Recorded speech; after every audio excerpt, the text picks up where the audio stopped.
बोलो जयकारा बोल मेरे श्री गुरु महाराज की जय।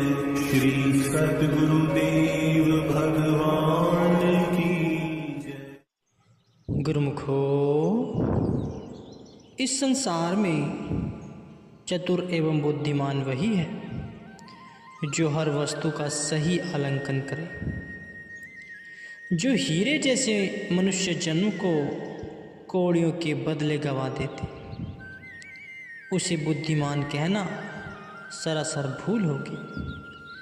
मनुष्य जन्म का एक एक श्वास इतना मूल्यवान है कि जिसे लाखों रुपए खर्च करके भी प्राप्त नहीं किया जा सकता। जो मनुष्य इस बहुमूल्य श्वास के बदले उतने ही मूल्य वाली वस्तु को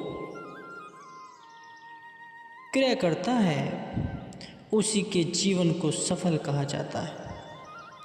इसके विपरीत जो इतनी दुर्लभ व अनमोल वस्तु को, असत्य मायावी पदार्थों को एकत्र करने में गवा देता है, वह अपने जन्म को बर्बाद कर देता है। अब देखना यह है कि ऐसी मूल्यवान व दुर्लभ वस्तु कौन सी है। सुखमनी साहिब ने वर्णन किया है, बहु शास्त्र बहु स्मृति पेखे सरब ढोलिए, पुजसी नाही हरि हरे नानक नाम अनमोल। कहते हैं कि हमने बहुत सारे शास्त्रों व ग्रंथों को खोज कर देखा है, परंतु अंत में इसी निष्कर्ष पर पहुंचते हैं कि नाम ही अमूल्य वस्तु है। इसके जैसी अन्य कोई भी वस्तु नहीं है। इसीलिए जो अमूल्य श्वास देकर अमूल्य नाम लेता है, वही बुद्धिमान व्यापारी है, वही दरगाह में शोभा पाता है और प्रभु भी उसे देखकर ही प्रसन्न होते हैं। जो जीव झूठे मायावी प्रपंच में फंसकर नाम का सुमरन नहीं करते, उसे भारी नुकसान उठाना पड़ता है। गुरुवाणी में वर्णन आया है, गुण गोविंद गायो नहीं, जन्म अकारत कीन, कहू नानक हरि भजू मना, जी है विधि जल क्यों मीन। गुरु साहिब जी कहते हैं कि जिसने मनुष्य जन्म को पाकर भी प्रभु के गुणवाद नहीं गाए, उसने अपने दुर्लभ मनुष्य जीवन को निष्फल गवा दिया। आगे कथन करते हैं कि हे मन, जिस प्रकार मछली की प्रीत जल के साथ है, उसी प्रकार की प्रीत तू नाम से लगा।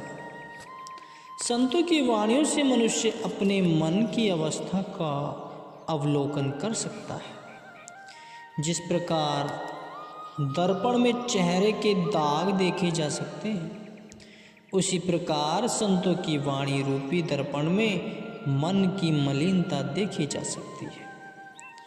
अगर जीवन स्वयं से पूछे कि जैसे मछली जल के बिना तड़पती है, तो क्या उसके अंदर भी नाम के लिए ऐसी तड़प है? क्या उसका मन नाम सुमरन के बिना बेचैन रहता है? अगर नहीं, तो ऐसी लगन पैदा करने के लिए वह सत्य पुरुषार्थ करे, क्योंकि स्वामी साहिब जी कहते हैं कि जैसे फल बिना वृक्ष सूना होता है, वैसे ही प्रभु की लगन एवं प्रेम के बिना मनुष्य सूना है। जैसे दही के बिना दूध में से मक्खन नहीं निकलता, वैसे ही सच्ची व तीव्र लगन के बिना मनुष्य को तत्व ज्ञान की प्राप्ति नहीं होती। गुरुमुखो, एक व्यक्ति ने किसी डॉक्टर के पास जाकर कहा कि मैं बीमार हूँ, आप मुझे दवा देने की कृपा करें। तो डॉक्टर ने पूछा कि आपको कौन सी बीमारी है। उसने कहा कि मुझे भूख ही नहीं लगती। जैसे भूख का न लगना शारीरिक बीमारी है, और यह बीमारी ऐसी है कि भूख न लगने से भोजन नहीं खाया जाएगा। भोजन न खाया तो शरीर में रक्त नहीं बनेगा। रक्त न बना तो शक्ति क्षीण हो जाएगी और अंत मृत्यु को प्राप्त हो जाएगा। ऐसे ही जिसे भक्ति मार्ग की ओर अग्रसर होने की लगन नहीं है, वह सत्संग में नहीं जाएगा। सत्संगति न मिलने के कारण कुसंगति का प्रभाव उसे विकारों की ओर ले जाएगा। विकारों का दबाव बढ़ने से उसकी आत्मा निर्बल हो जाएगी और उसे 84 के चक्कर का महान दुख भोगना पड़ेगा।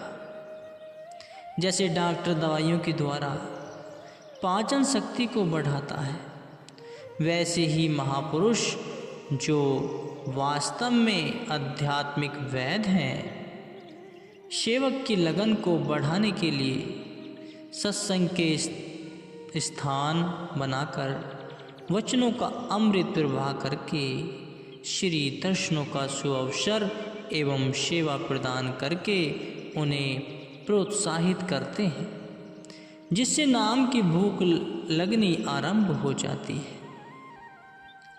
पार ब्रह्म की जिसु मनी भूख, नानक तेसी ने लागहि दुख। जिसके मन में ईश्वर परमात्मा की भूख है, श्री गुरु नानक देव जी कहते हैं कि उसे कोई दुख व कष्ट स्पर्श नहीं कर सकता। सत्संग में जाने से जीव को जागृति मिलती है और सत्पुरुषों के चरणों में प्रेम उपजता है। ऐसे अलौकिक दिव्य प्रेम का झरना विस्फोटित हो जाता है कि सतगुरु के दर्शन के बिना उसे सब निरस लगने लगता है। इतिहास में ऐसे प्रेमियों के अनेक उदाहरण मिलते हैं, जिनके मन में श्री दर्शनों की तीव्र उत्कंठा उत्पन्न हुई। ऐसे ही एक साखी है गुरुमुखो, सभी ध्यान से सुने। श्री गुरु अर्जुन देव जी आयु में अभी छोटे ही थे कि उनके पिता श्री गुरु रामदास जी ने उन्हें लाहौर भेज दिया एवं साथ में यह कहा कि जब तक आपको हमारी आज्ञा न मिले तब तक आप श्री दर्शनार्थ नहीं आ सकते। कुछ समय व्यतीत होने के पश्चात आपको सद्गुरु की याद ने इतना सताया कि आपकी नींद व आराम सब छूट गया। यद्यपि आपको वहाँ शारीरिक सुखों की कोई कमी नहीं थी, सारी संगत आपकी मनोहर छवि और मधुर स्वभाव पर बलिहार जाती थी। आपके पहनने के लिए मूल्यवान वस्त्र भेंट करती थी। वह खाने पीने के लिए अनगिनत व्यंजन भोजन प्रस्तुत करती थी, परंतु फिर भी आपकी सुरती इन पदार्थों में न उलझकर पूर्ण तौर से सतगुरु चरणों में समर्पित थी। आपने प्रेम विहंबल को श्री सतगुरुदेव जी महाराज जी के पावन चरणों में एक विनती भेजी।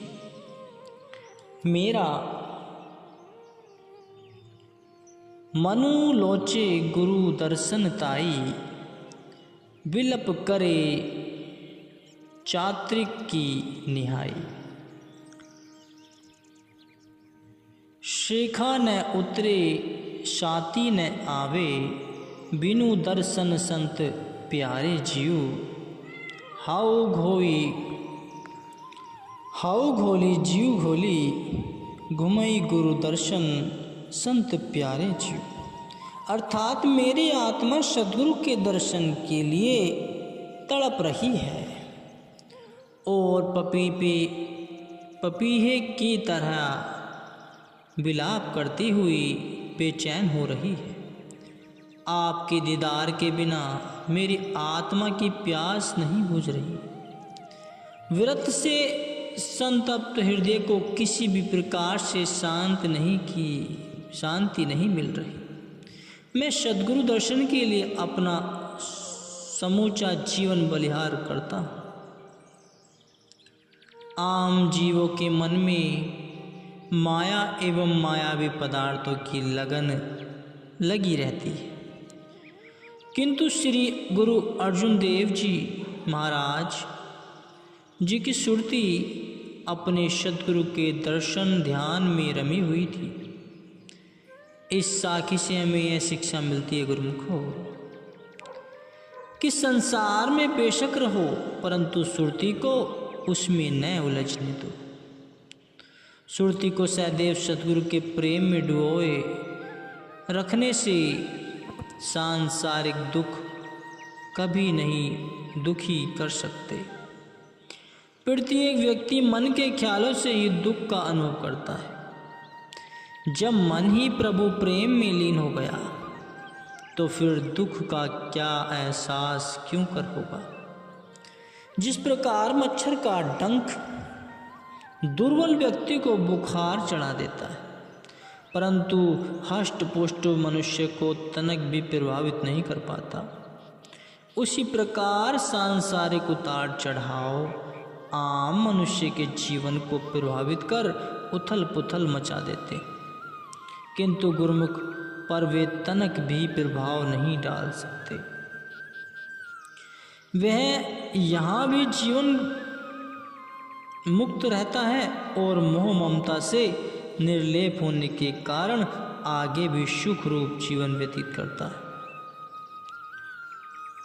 जपुजी साहिब में श्री सद्गुरु जी हमें संसार में रहने की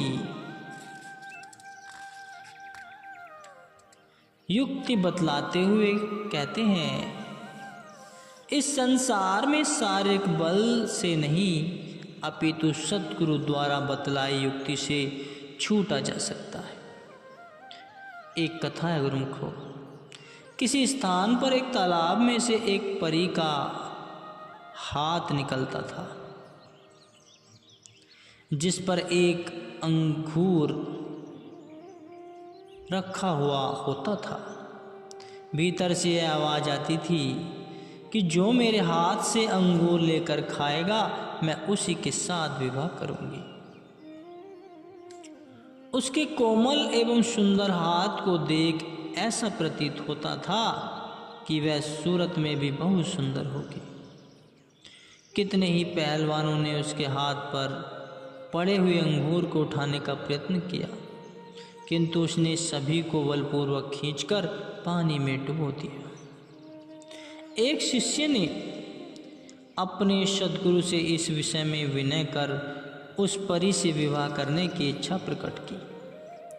गुरुदेव ने कहा कि हम तुम्हें एक उपाय बतलाते हैं जिससे तुम अवश्य सफलता प्राप्त करोगे। शिष्य ने कहा कि मैं तो उन पहलवानों जैसी सामर्थ्य शक्ति नहीं रखता, फिर मैं कैसे सफल हो पाऊंगा। गुरुदेव ने मुस्कुराते हुए कहा कि उसे शारीरिक बल से नहीं अपितु युक्ति से जीता जा सकता है। उन्होंने उसे समझाते हुए कहा कि जब वह हाथ बाहर निकाले तब तुम उसे ललकारते हुए कहना कि इधर आओ, मैं तुम्हारी खबर लूँ। उसके पास चाहे कितनी भी शक्तियाँ हों, परंतु यह अहंकार अवश्य होगा कि मेरे जैसा शक्तिशाली कोई नहीं हो सकता। बस इसी अहंकार के वशीभूत हो वह अपना हाथ किनारे की ओर ले जाएगी। जब वह अपना हाथ किनारे की ओर लाए तब तुम उसके हाथ से अंगूर उठाने की अपेक्षा उसकी तली पर ठोकर मारना। ठोकर से अंगूर किनारे पर आ गिरेगा, तुम तुरंत ही उसे उठाकर मुंह में डाल लेना। इस प्रकार अपनी शर्त के अनुसार वह तुम्हारी हो जाएगी। शिष्य सद्गुरु से युक्ति पाकर और उनसे आशीष लेकर चल पड़ा उनकी आज्ञा अनुसार कार्रवाई करने पर वह अपने मनोरथ में सफल हो गया। इसी प्रकार ही माया भी अपने अनेक रंग दिखलाकर जीव को लुभाती है। जीव भी उसी गिरफ्त में आकर अपनी सुरती उसमें अटका लेता है और परिणाम स्वरूप भवसागर की लहरों में डूब जाता है। जिस किसी भाग्यशाली जीव को सद्गुरु की चरण शरण प्राप्त हो जाती है, वह उनसे संसार में रहने की युक्ति सीखकर अपनी सुरती को माया में अटकाने नहीं देता। फलतः सद्गुरु की कृपा से माया उसकी दासी बन जाती है। गुरुवाणी में वर्णन आया है, जितड़े फल मनि बाछिए ही, तितड़े सतगुरु पाश। भाव यह है गुरुमुखो कि जितने भी लोक परलोक के सुख किसी को वंचित हों, वे सब संत सत्पुरुषों के पास मौजूद हैं। वे सेवक की सेवा से प्रसन्न होकर ये सारे सुख अनायास ही उसकी झोली में डाल देते हैं। उनकी दया की एक दृष्टि मात्र से एक अति दरिद्र व्यक्ति भी धनवान बनकर राजपद को प्राप्त कर सकता है गुरुमुखो।